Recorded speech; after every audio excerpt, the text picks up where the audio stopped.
Madame la rapporteure, chers collègues, arrêtons de tourner autour du pot.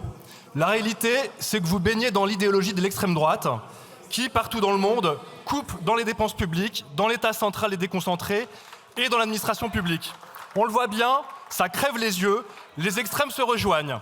D'une part, l'extrême de la droite qui privatise, tronçonne et coupe à vue, et de l'autre, l'extrême droite qui privatise, tronçonne et coupe à vue, au service béat du grand capital et de l'ultralibéralisme qui n'a pour cible que le peuple et ses aspirations.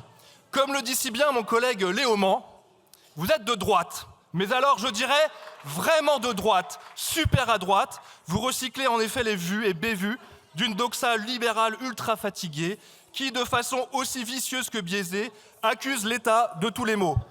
Ah, l'agencification. Derrière cette notion pompeuse, pseudo-sérieuse, vous ne faites qu'actualiser la vieille rhétorique anti-fonction publique, anti-fonctionnaire, une pensée moisie de l'État. Vous versez dans l'obsession de la coupe budgétaire, la casse des services publics, qu'il faudrait tailler à l'os, sous couvert d'efficacité, maître mot d'une pensée tellement faible. Vous êtes aussi usé par la fièvre évaluatrice, par l'évaluation, tirée par des indicateurs de performance qui réduisent l'action publique à n'être qu'un secteur à étendre toujours plus de la nouvelle entreprise.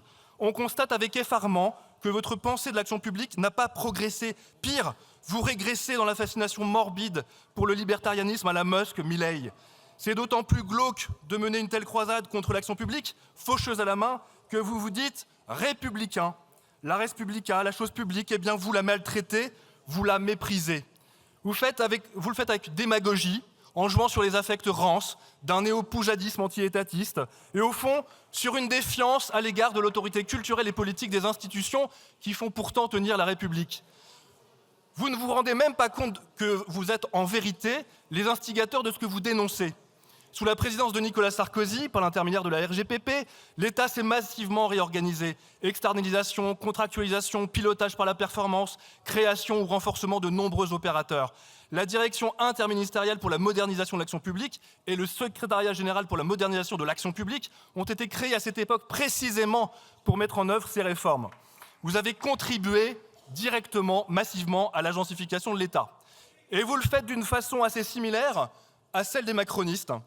Au fond, les mêmes qui ont cherché à disrupter l'État par le fantasme de la Start-up Nation, par le slogan de la Start-up Nouveau Monde, de l'entrepreneuriat jusque dans les services publics, accéléré par des incubateurs et des plateformes numériques gadgets et dérisoires, cette lubie d'un Emmanuel Macron qui, depuis la station F en 2017, annonçait des étoiles dans les yeux et un trou noir en guise de doctrine, qu'il fallait copier-coller les méthodes de Musk chez SpaceX, qui a littéralement détruit l'industrie spatiale jusqu'en Europe. Bravo les champions, mais on repassera.